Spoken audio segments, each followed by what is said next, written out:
You're listening to the 49 Carats Podcast, a 49ers Goldmine production with Stephanie Sanchez.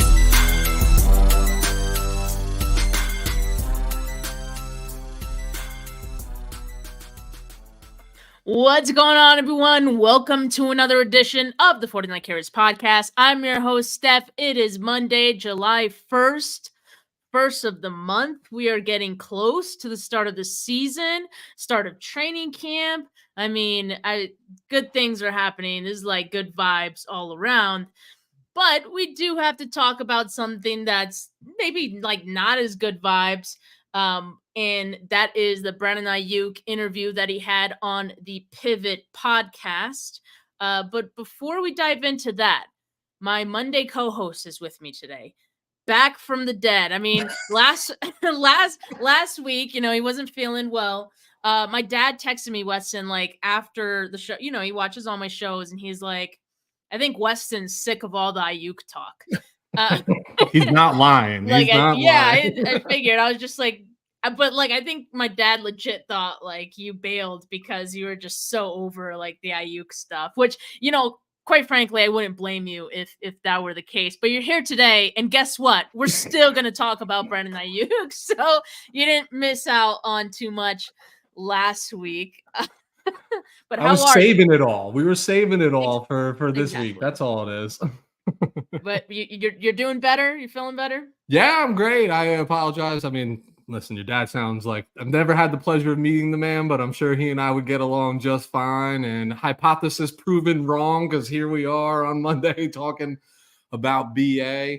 But Steph, you had me laughing because you said are you a Bone Thugs and Harmony fan by any chance? I do like Bone Thugs. Okay, yeah. When you said the first of the month, I was like, I think of it was the first of the month. Sorry, I'll never sing again on your show. I think I made you that promise a year ago. You did, I think. You do say first of the month, you do think about that song. So a little ode to that. And so last week when we were talking about, when I was talking about Brandon Aiyuk, yeah, my dad's here. Shout out my dad. He's here. Mr. Sanchez, you the man, sir. So last week, what I spoke about was we found out that Brandon Aiyuk had a meeting set up with the 49ers because Ryan Clark, who is the host of the Pivot podcast, one of the hosts of the Pivot podcast, went on ESPN and, shared that information with everyone. So we were all on pins and needles wondering how the meeting went. The meeting came and went last week, right? We did get reports about how that meeting went. And we did talk about that. I believe I spoke with my Wednesday co-host, Desi, to talk about that. So that meeting went well. What's kind of awkward in all this and the timing of it all is that the episode didn't actually come out of this podcast, right? Until like late in the week. Nope. So we get the news that this podcast was happening, was filmed on Monday. And then we hear that the meeting that was had with the 49ers and Brandon Aiyuk went well. And then we get to hear what the podcast actually was and what he said in that podcast, what Brandon Aiyuk said. And so there was a quite long list of things that I would say like we learned from, this show. I went through it and I was literally like writing notes the whole time. And I kind of just, these are my 10 biggest takeaways, right?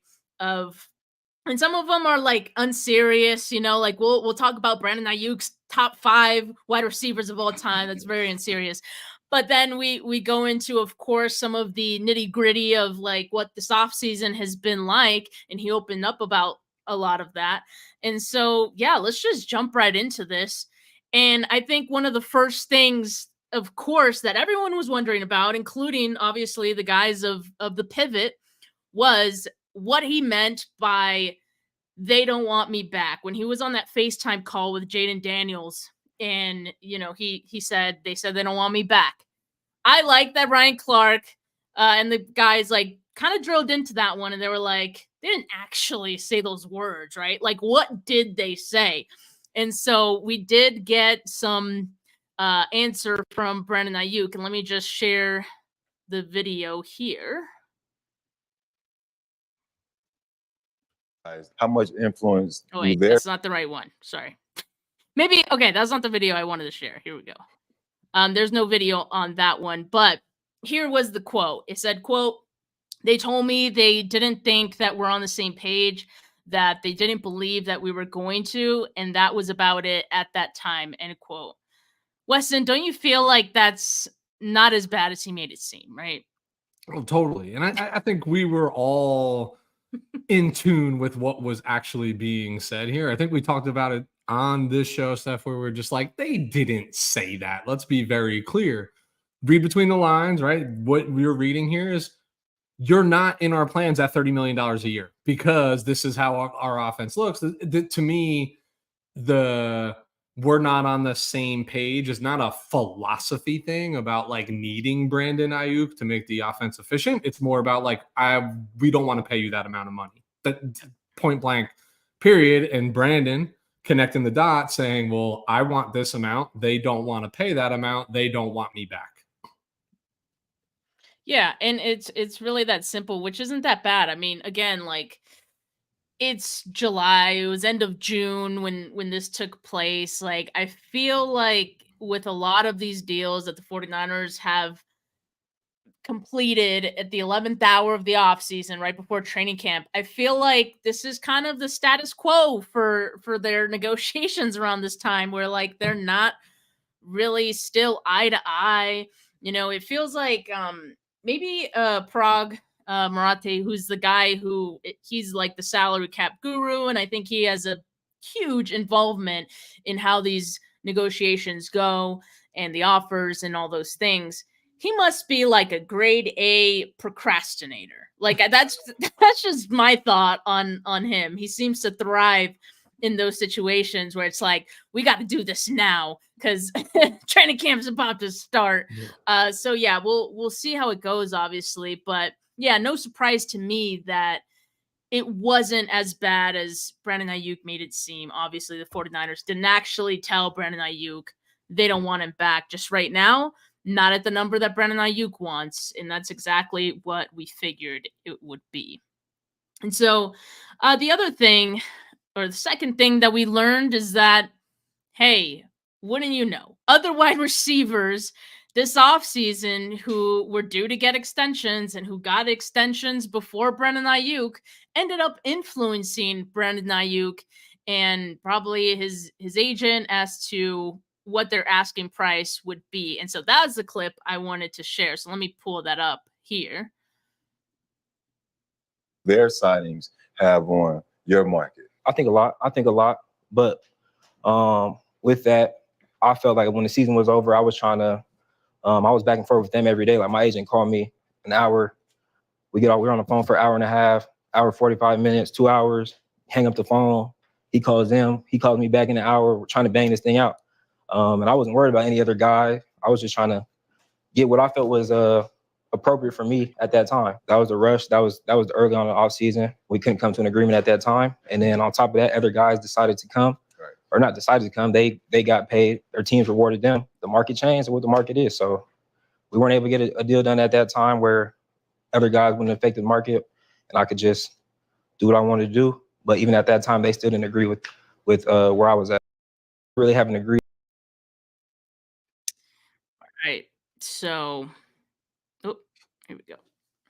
Yeah. So, I mean, Brandon Aiyuk was straight up asked how much did that influence, just his negotiations. He said, I think a lot. And to me, the most important part is him kind of saying like he was open to getting this done quickly and trying to bang this out is what he said early in the offseason. There were points where, what had been reported, that Brandon Aiyuk thought this was going to get done.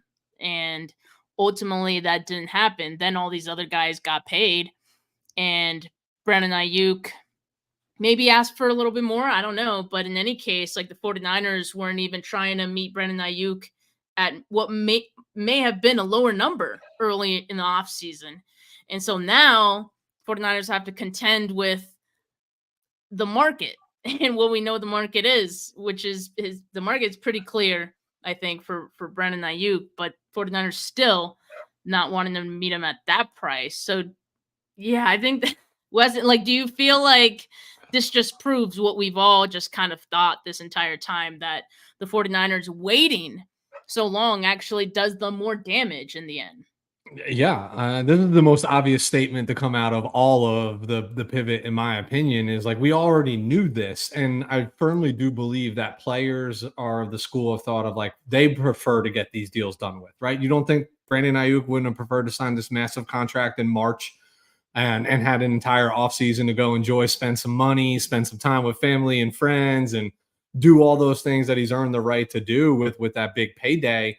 But the market is what the market is. Like Steph, we face this in our own like everyday lives, right? Like you're not going to do the same job that somebody else is doing and make less when you're a top performer in that field. Or let's break it down to an even more basic example. I can't go to the gas station and say, oh, that's $3.80 a gallon right now. Well, it was $3.30 6 months ago, right? And they should be like, well, you should have got gas 6 months ago, right? Like, I mean, it's that simple. And we knew this was gonna happen. This is what we've talked about the entire time about their negotiating technique and tactics. It costs them money. To me, it becomes malpractice. But I also think there's a side of me that believes that it's a lot easier for Brandon to say that sitting in the chair right now. I'm not saying it's not true, right?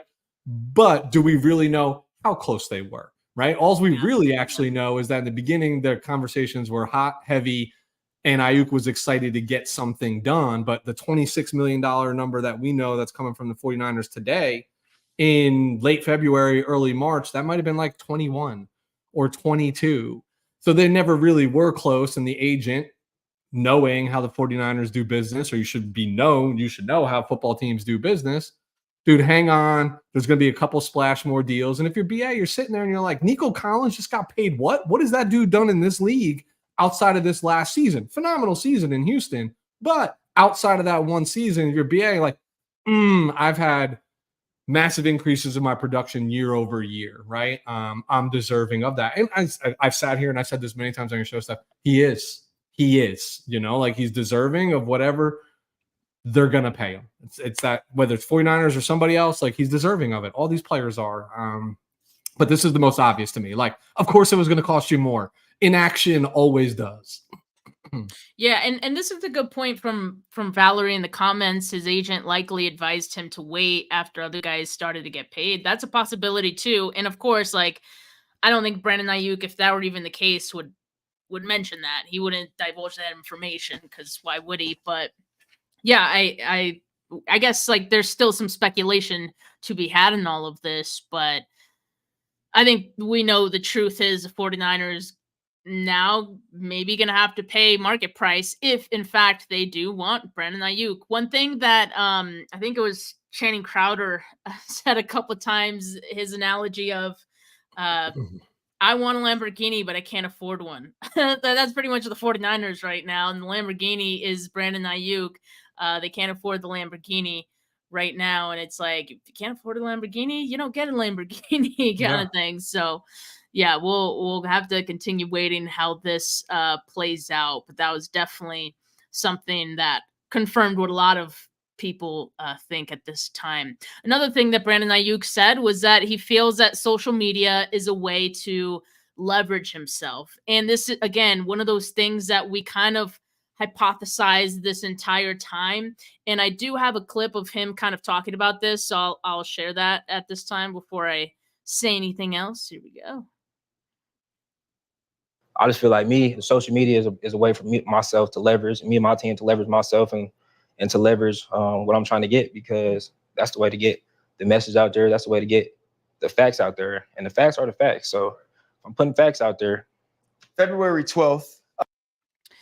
Yeah. So I get it. Like, look, a lot of people always say Brandon Aiyuk has very little to no leverage. That's exactly why he's turning to social media, because that's his only outlet to kind of get the word out there and be like, apply pressure to the 49ers in any way that he can. So I totally get that. And I think we've kind of assumed that this entire time, that there's a reason that players feel like they need to turn to social media. I don't think Debo was super active on social media before that offseason. And then, you saw how that all unfolded. I've never seen Brandon Aiyuk this active on social media. And then we've seen all that has happened this offseason in regards to that. And now we see, he's trying to get some leverage. He's trying to get some action from the 49ers. So in a way, it's kind of a bit of a desperate move, but it's about the only move he has. This is the part of the byproduct of the game that personally, this is just me, that I don't particularly care for. The players going to social media. I just don't care for it. I'm not against it. It is really their only platform, like from a public forum perspective, to create their story, their narrative, and put it out there in public. But the truth is, I don't think it does much other than rev up fans and media people. I don't think the teams actually even care like a little bit. But you don't think that spurs any action of, oh God, No. media or fan perception is changing. Like, we got to fix this. No, because if it did, or at least in the 49ers case, these contracts would stop happening in July and August, and they would start happening in March and early April, right? When we're talking about extensions, etc. I just don't think they care. I think they understand it's also a byproduct of the game. It's not going to change just because BA is out there, whatever he's saying, right? Like, it doesn't change how the 49ers perceive the value that he provides to the team. Nothing. If anything, it could actually hurt it. Now, I'm saying this like as if I was a general manager or on the executive staff and I'm seeing my player, because we all want team first mentality. But the NFL is not a team first league, right? Like, no professional sport is a team first league. It's a me first league, as it should be. This is their livelihood. I totally understand. I totally get it. But you can say something damaging that a team might say, all right, enough's enough. Like, you want the trade? We'll get rid of you. Why do you think you've seen teams all the time? Like, they only got a 4th round pick for so-and-so or a 5th round pick.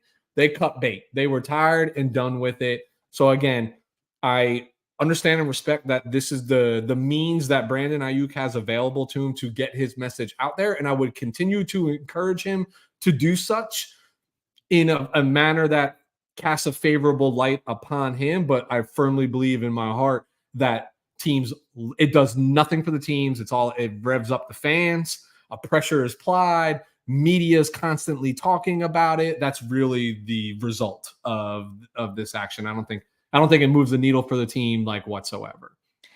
I do think maybe more so than other teams that the 49ers do care a lot how they're perceived by the media, by fans. And I think to a certain extent, they would like to uphold, what they've kind of established as being this blue collar franchise, if you will.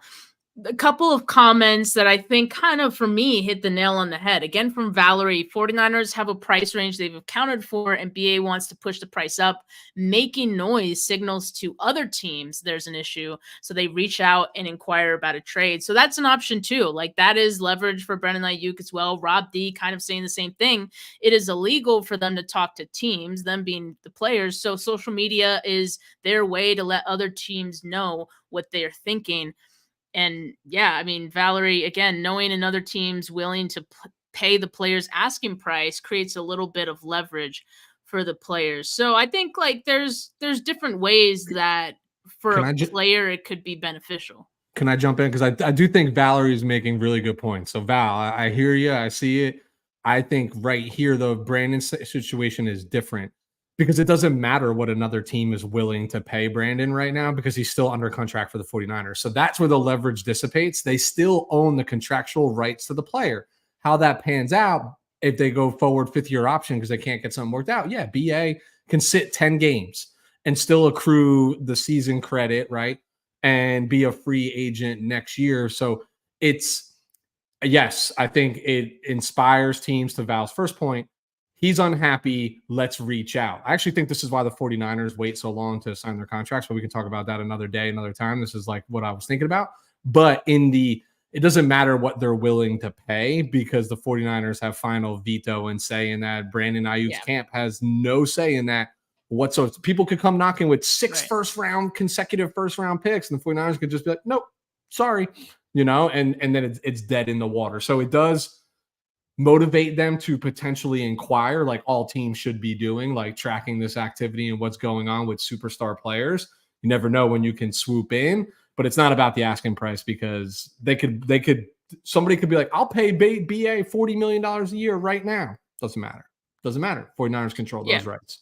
Yeah, exactly. The 49ers do, at the end of the day, still have those rights. They do still have all of the leverage, but yeah, I could see where Brandon Aiyuk is coming from in wanting to, I guess, ruffle the feathers a little bit and just say, hey, this is what's actually happening. Or, Yeah, no, I agree. So I respect him on that. Another thing we kind of got from this interview was a bit of an explanation of some of those cryptic post Super Bowl posts. One from Brandon Aiyuk's, longtime friend or / brother, not actually his brother, but just like brother in life, I guess. So longtime friend, and just from his partner as well, longtime partner, saying things along the lines of, this is why Brandon Aiyuk wants out, or Brandon Aiyuk's not coming back after this, things like that. I don't remember the exact posts, what they were at that time, but that was discussed. And pretty much what Brandon Aiyuk said in that regard was talking about what the brother and what, his longtime partner said was that, the Super Bowl was really tough, and he didn't realize for a long time just how hard it affected him.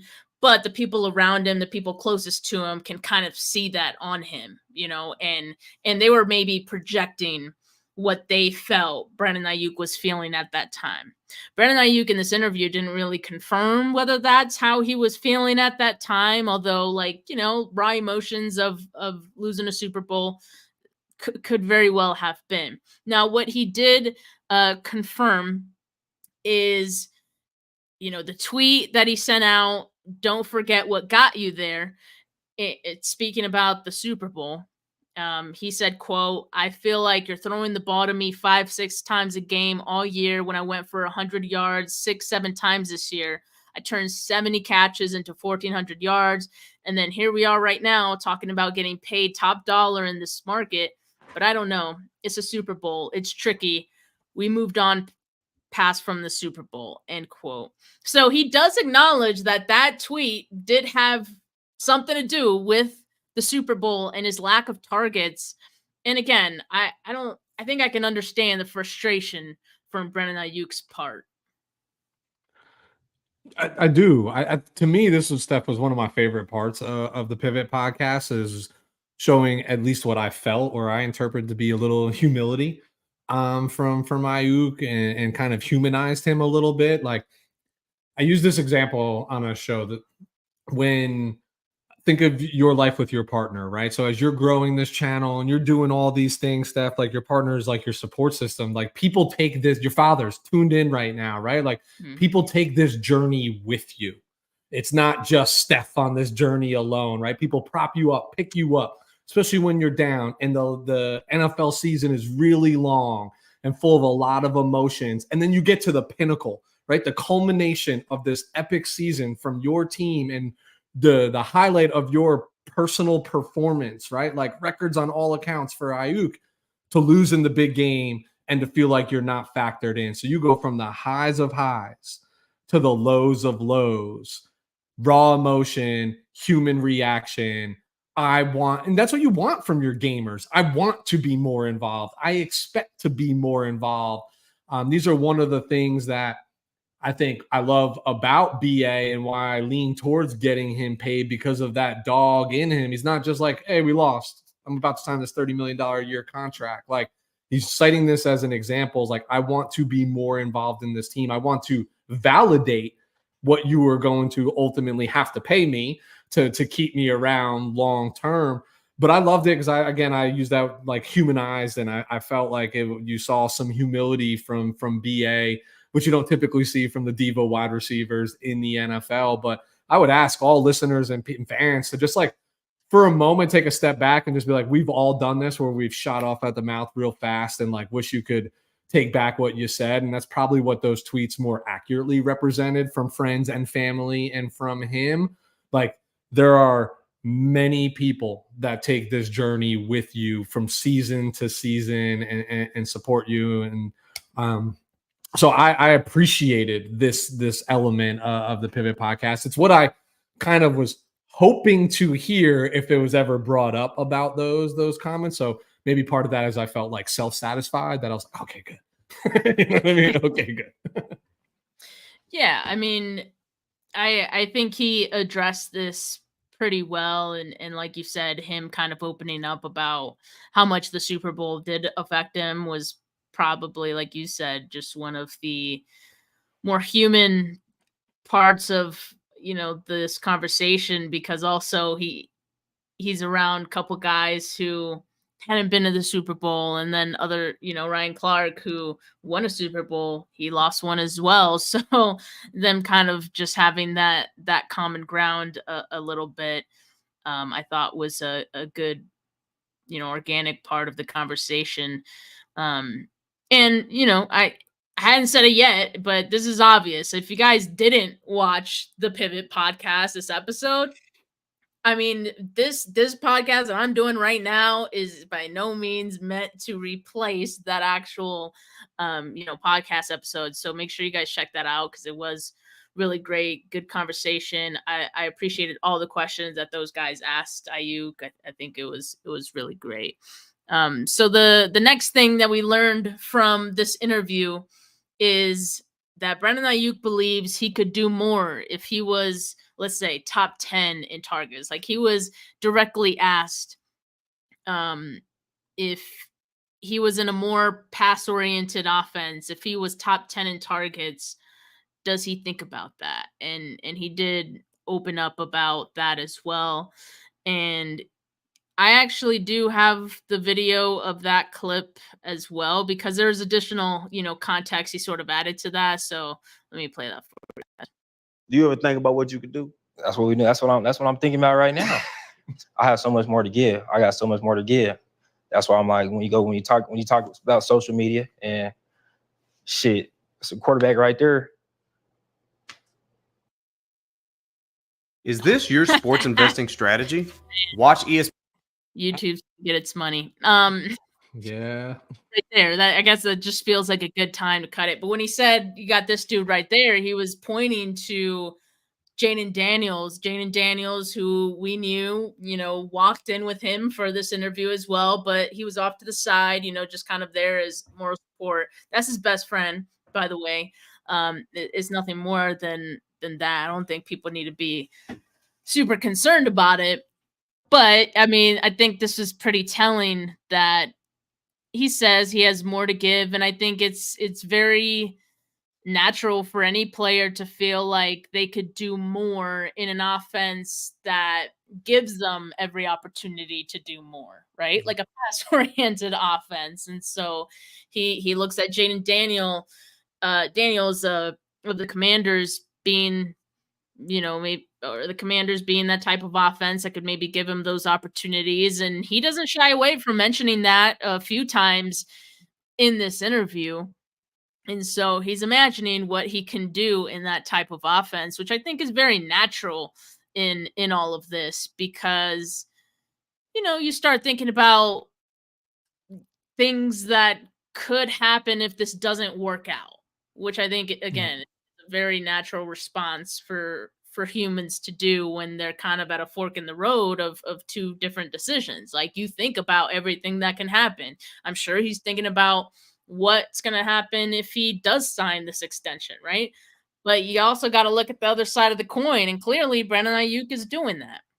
So what did you think about this part of it? Like, did this kind of, concern you at all? He's like pointing out Jaden Daniels, and it's like, I'm thinking what I could do with Jaden Daniels and this other offense.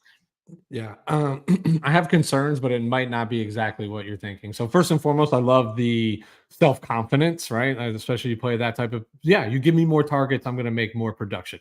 Duh, right? Like, obviously, like, makes sense to me. My problem herein lies the rub, Steph. As a under Kyle Shanahan's offense, with the other weapons that are on this team and the way that the ball is dispersed, there is never going to be a 49er wide receiver who's top 10 in target share in the NFL. It's just, it's not going to happen.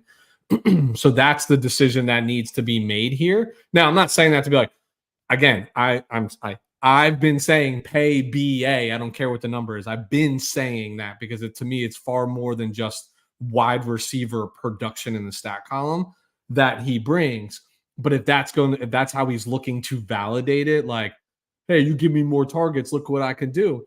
And you know what? That's not only the case. I think my other concern is not necessarily about his relationship and friendship with Jaden Daniels. It is but it's perplexing to me that he constantly is brought up like, keep me honest here, but didn't this man just go to the, I almost said the Washington football team, the Washington Commanders, that team that won 4 games last year, that is heavily devoid of talent, and you think just going there and being the number 1 guy is going to increase your production?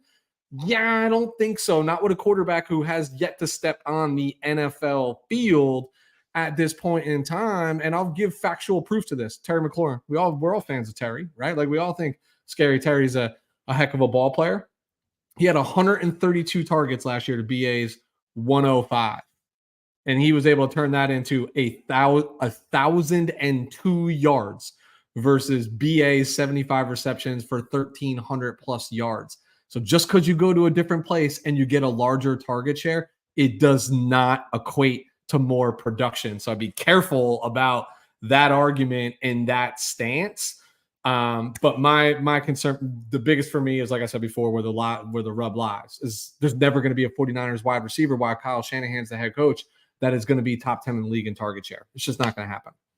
Yeah, and I'm glad you brought that former point up, Weston, about just the fact that the grass isn't always greener, because they did talk about that on the show as well. Like the guys did question Brandon Aiyuk of, hey, like the grass isn't always greener. So like, how do you kind of weigh that risk? And, Brandon Aiyuk does talk about being open to risks and just kind of, figuring it out. And yeah, I think the best example in recent history is Devontae Adams leaving the Packers to go play with the Raiders. And we've seen how that has played out. His college teammate, Derek Carr, right? I mean, you think it's going to be just like old times, and it's just not that simple. You think, hey, this is my boy, like it's going to be great, and it's just not that simple. So there's so many factors to player success, to player production, and it all, again, grass isn't it always greener. We know that. So yeah, they did touch on that. Not something we're going to talk about in depth here, but again, like if you guys check out that interview and want to check out that part of the conversation, that definitely was had. So, recommend you guys do that. Another thing that, Brandon Aiyuk did mention is he does feel he's in the right place with the right quarterback right now. And the reason I put this on this list, I mean, it might seem kind of obvious, but the reason I put it on the list is because to me, this was like Brandon Aiyuk kind of telling on himself a little bit, just because I do think that at a couple points in this interview, he kind of like backtracks a little bit of certain things that he says. Like there will be times where he'll mention the possibility of, let's just say, playing for another team. And then he'll be like, but the 49ers, like, or vice versa. Like sometimes he would say something kind of complimentary about the 49ers, or just like something that would make it seem like he wants to play with the 49ers. And then he'll be like, but I could maybe still play for another team. And so this was kind of one of those examples here. And I do have a clip of it. Hopefully this is the right part, and hopefully it, we don't get blocked by the ads here, but let's see. Well, you reached out to us to come on. 1 second. I don't think this is the right part of the conversation. I'm trying to, I know it was Ryan Clark that asked the question. Oh, here it is. Because look, you even see Brandon Aiyuk saying, wait. Mhm. And let me stop you there. I feel like right now I'm in the right place, in the right spot with the right quarterback right now. But we're not on the right turn. So yeah. When you're FaceTiming JD, So like, by the But- way, like Ryan Clark literally was in the middle of asking Brandon Aiyuk a question, and he was saying, let's just say you're with the right quarterback, you know, at the right time, all these things. And like before even Ryan Clark could finish his question, Brandon Aiyuk interrupted and said that. And so Yeah. to me, that was a wait a minute. I am in the right place. I am playing with the right quarterback. Like I do, like don't get it twisted. I do want to play for the 49ers. Like to me, that's what this said. And for him to go as far as interrupting Ryan Clark to say that at that time, that's a good sign to me, I think. Yeah, I agree. I have a couple thoughts on this one as well. The talking out of the both sides of the mouth and backpedaling and whatnot, this is like par for the course, right? But my thought on this, and I'm so glad your father's actually tuning in and listening, and I can call it out on this, because this is the advice my father gave me at a very young age, and I'm sure you've probably heard this from him along the way. Don't bite the hand that feeds you. Period, point blank. In this case, it's the 49ers and Brock Purdy. I'm in the right place, right? Because they're the ones at the negotiating table. Let's not put our foot in our mouth. And oh, by the way, BA, yeah, you're not going to get 150, 160 targets here in SF. But you are the number one option and number one read more often than not in route conception, and you lead this team in targets, etc. So you are the clear-cut number one on this team. Don't change that either by upsetting your quarterback, right?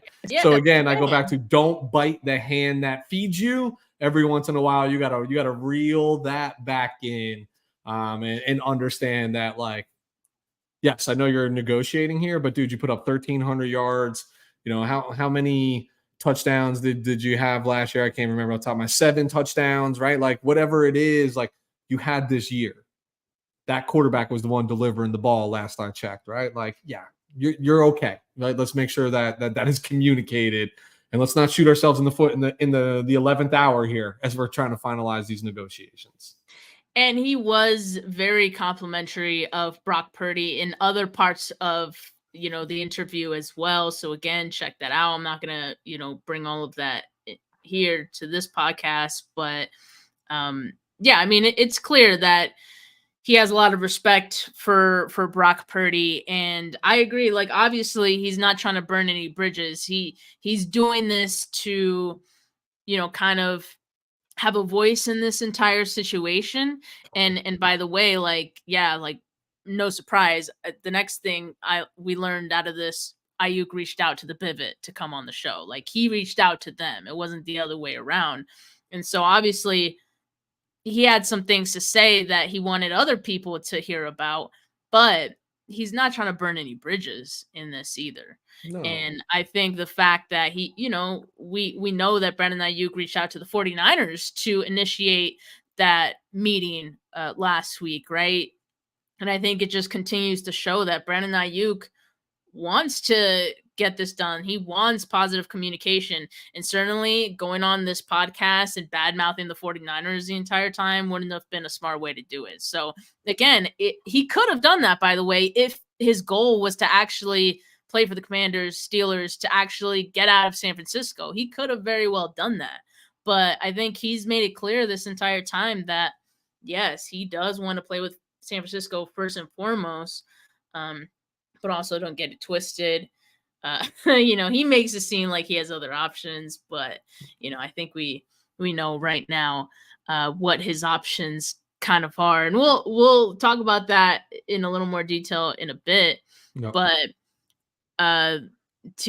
let's have some fun here. Let's have some fun. Is this really fun? I don't know if this is going to be fun for me. Look, yeah, like Brandon Aiyuk talked about, he was asked his top 5 wide receivers of all time, and he gave them in this order: Randy Moss, number 1, 2, Terrell Owens, 3, Jerry Rice, 4, AB, and 5, Julio Jones.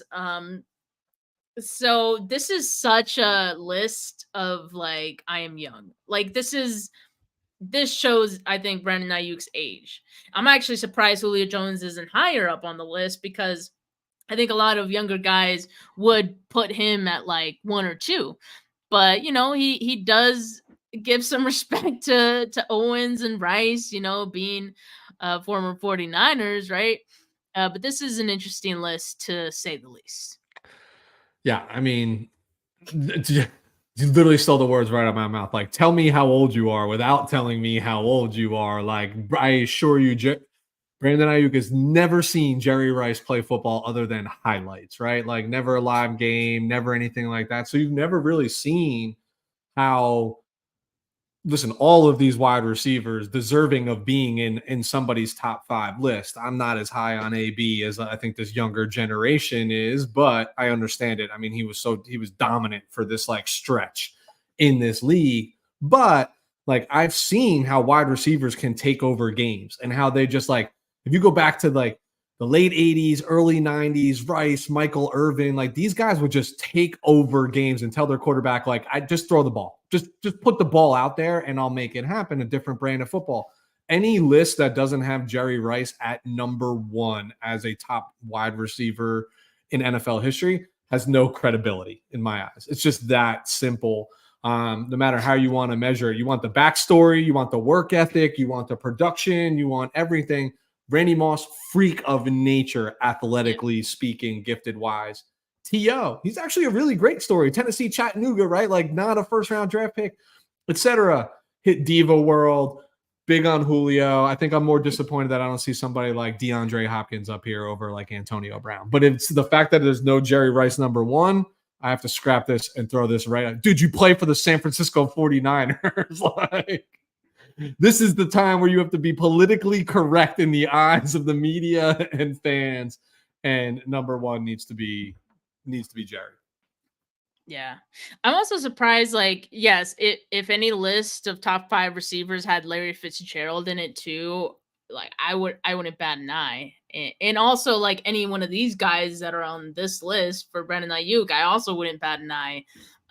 But yeah, it's just so interesting because different eras will have different opinions on this, of course. And so, but I respect Brandon Aiyuk. It was definitely an interesting one. Debster in the comments says number 1 and 2 is Rice. Listen, you take 2 separate careers, what he did in Oakland and what he did in SF, and you could make that argument.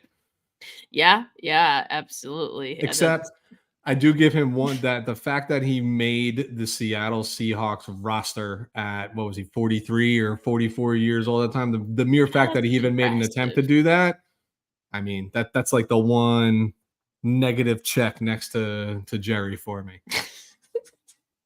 At one point, like him going to the Raiders was pretty bad at that time because of the rivalry and them being so close regionally. But that's when T.O. was he committed 2 plateauing. sins, if we're being honest. Yeah, like, that's true too. For other, like, wow, what did you have against the 49ers, pal? Yeah. Like the 2 teams you went to were those. They didn't want to pay him.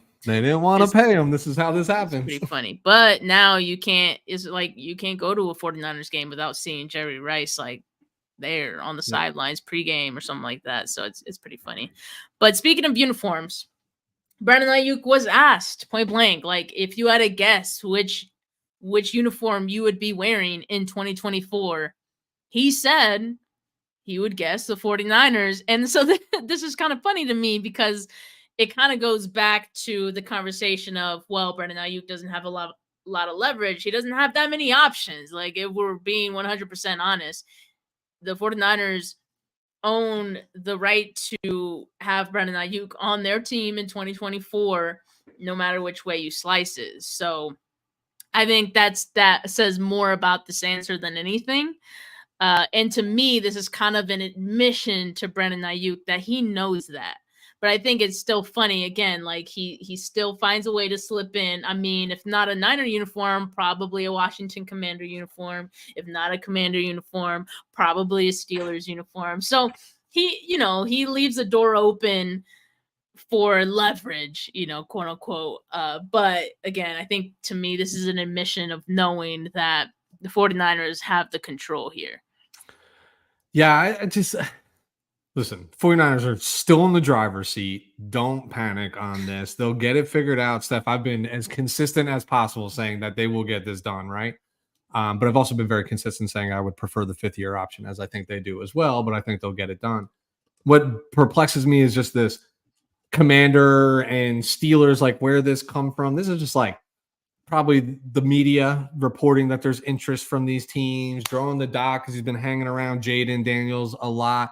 And even his agent saying, like, look, these teams have actually they're inquiring with the 49ers. But the reality is like, as we sit here at this moment in time, BA, you have one option. And it's to wear that is it. That is your option. Like there's I think the 49ers are proven that they're not entertaining offers. And there's nothing that I think at this point you said it, it's the first of the month and we're heading into serious ball time.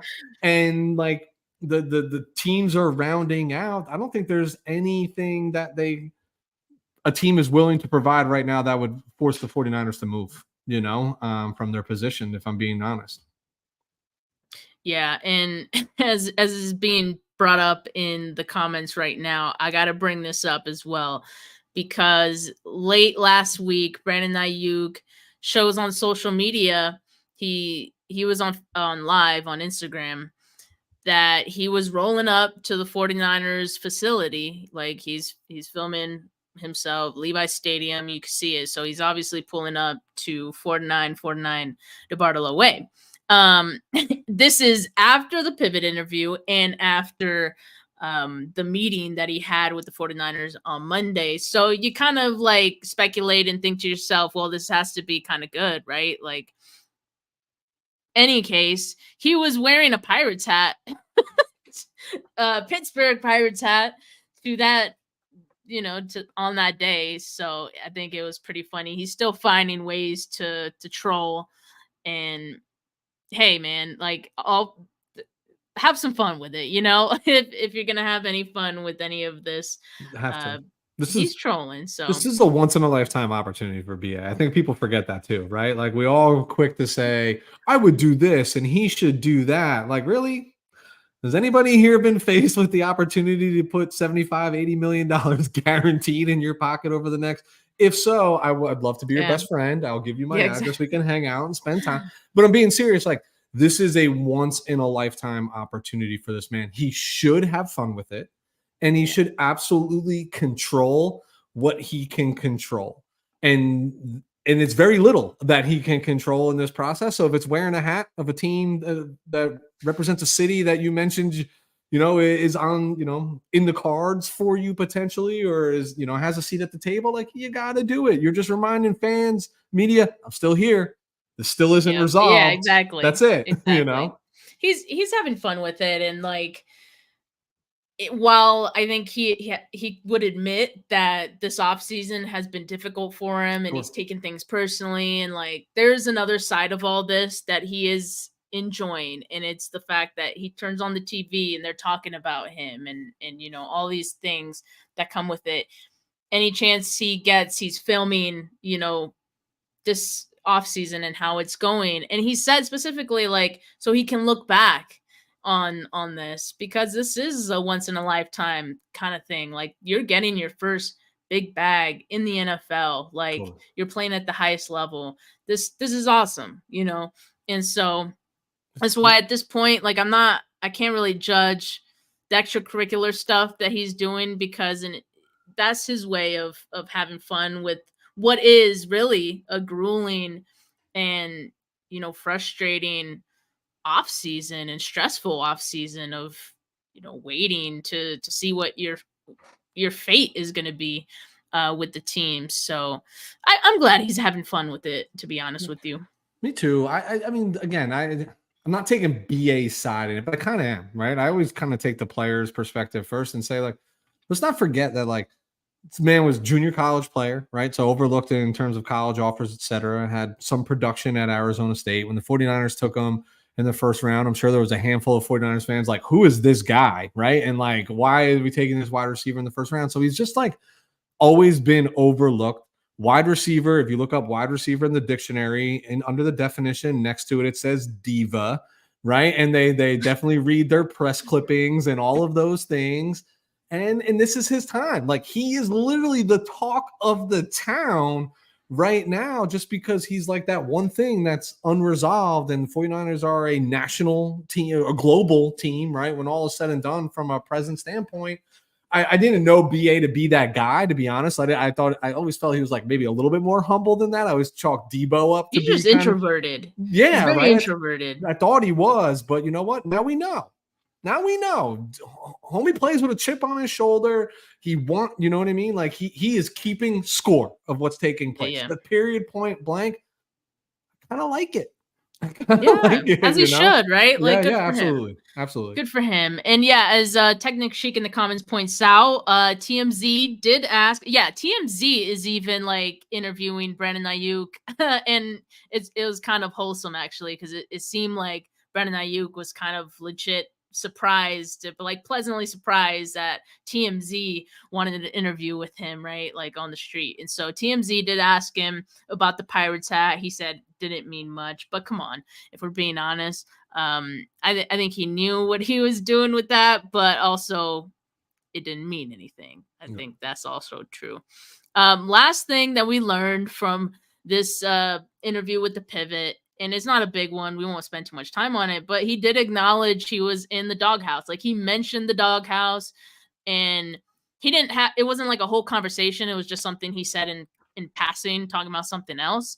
But him just saying that, acknowledging is something that happened when like Kyle Shanahan doesn't acknowledge it. I know everyone else does, fans, media does, but hear it coming from him, it's like, okay, yeah, you were in the doghouse. Absolutely. Yeah.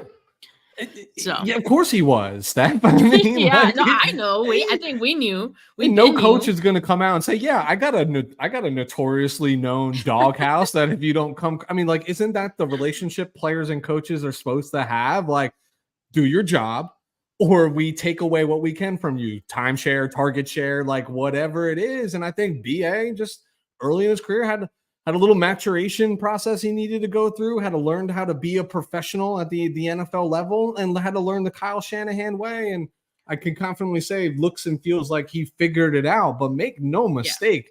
Even Kyle's just sitting out there saying, I don't have a doghouse, right? But like the reality, Stevie Wonder could tell you he was in the doghouse, right? And Stevie can't even see the clippings. Like, he was in the doghouse. Like, I don't even know how to split that. Don't bring Stevie Wonder into this. Love me a little Come on Stevie. now. All right, but yeah, what I think Kyle hates is that it has a name. Yeah, of course. Obviously, like, we know what it is. Like, in Kyle's mind, like, we know he's just pushing his players to what he feels their potential is, which in his mind is not a bad thing. But you put the label doghouse on it, it sounds bad. It sounds like there's a stigma behind it, right? And so I think that's what it is for Kyle, and why he would never refer to it as a doghouse. It is real. It is a thing. But yeah, those who are strong enough will survive. Now, we're done with this Brandon Aiyuk talk for the day. Weston, for the day. You ready for See you next Monday, Steph. Yeah, exactly. He's gonna call in sick again.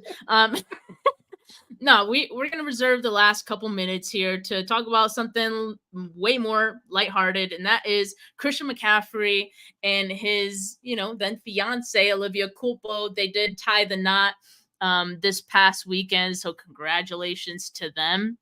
And I think the more important thing here is that Kyle Shanahan was seen sporting none other than a mustache. And I feel like he's tried to do a mustache before, but maybe it didn't really stick. But like now, this is like full on just mustache, no other facial hair, just the mustache. And this is glorious. Like, he was wearing the shades, the bow tie suit. Yeah. Yo. I know. Kyle, Kyle is in his villain era with this look, and I hope he keeps it around. Like, do you think he's going to shave it off before the training camp rolls around? I feel like he is, but I so badly don't want him to. Right. I want him to stretch this out through training camp. And if the team comes out like injury free for the most part, and things are rocking and rolling, and you're You know, like some of the rookies look a step ahead, you know, like you got to keep it. I think my favorite comment, I can't remember who said this. I wish I could give them credit for it, but it was definitely on Twitter. I saw somebody like quote tweeted this picture and was like, and you say my coach can't change, right? Like, and it's just, but it is a beautiful, and this is somebody I've struggled to grow facial hair my entire life, right? Like, as I wish I could have a mustache like that. It is perfectly over the center of the mouth. I bet he had a stylist do that for him. Yeah. This is big time. You were at Christian McCaffrey's wedding. You knew this was being photographed. And what's up? Vogue. Vogue was this there. What I'm saying. Well, I mean, Vogue had the exclusive on Christian McCaffrey and Olivia's wedding, by the way. Like, excuse me, if you want to see all the pictures and you love that kind of content, it's on Vogue. All right. So did Kyle know that Vogue was going to be in the house? And he was like, I got to step my game up. His wife knew because I think they all talk, right? There's something about Kristen Juszczyk and Claire Kittle and Olivia Culpo and I've drawn a blank on Kyle's wife's name. I feel like they're all in cahoots, right? This is the Cabo crew, right? There's a group chat. So they were definitely like, yo, by the way, Vogue's here. And Kyle was like, I know what I'm doing. I know what I'm doing. Because not only does he have the stash, but he has the hair slicked back. I know. Like long hair slicked back. This is a look. And so I do hope that he keeps this into the season. This might have been the secret to Kyle winning the Super Bowl all along. Like, this is where the secrets are held. Andy Reid, of course, has been rocking the stash for, I mean, I think his whole career, as far as I've known him as a coach. So this might be the secret. But Andy's been rocking it since it was a thing. Mustaches have just like recently come back into trend, right? So this is net new. Guarantee if you go back and look at any picture of Kyle, he's never had a mustache a day in his life until this shot. Now I need him to bring back the red trucker hat with the mustache, and it's a wrap. Super Bowl's in the books. It is a wrap. Oh, mark it. Bring back the trucker hat. Hell yeah, dude. Yeah. This is vibes. I do hope he keeps it. He's gonna get clowned. I just feel like players are gonna clown him for this look. Of course. Like at training camp. But I do hope he sticks with it. In all seriousness, it could be some good juju because we do believe in that. But I think that's what separates Kyle. Is like he's a player's guy. Exactly. So I think he should embrace it. I don't want to see it shaved off before training camp. That would just be a bad omen, I think. And so yeah, that's our show for today. Look, we had to end it on a good note and with some fun. So Weston, thank you for joining me today. Happy that you're feeling better. Everyone that tuned in, make sure you like this video. Make sure you subscribe to the channel if you haven't yet. Audio listeners, make sure you leave a rating, leave a review. Definitely appreciate that. But for now, folks, have a good rest of your Monday. We'll be here back on Monday again. I'll be back on Wednesday doing my show with Desi, and I'm sure we'll be talking about Brandon Aiyuk again. But for now, have a good rest of your Monday, folks. Peace.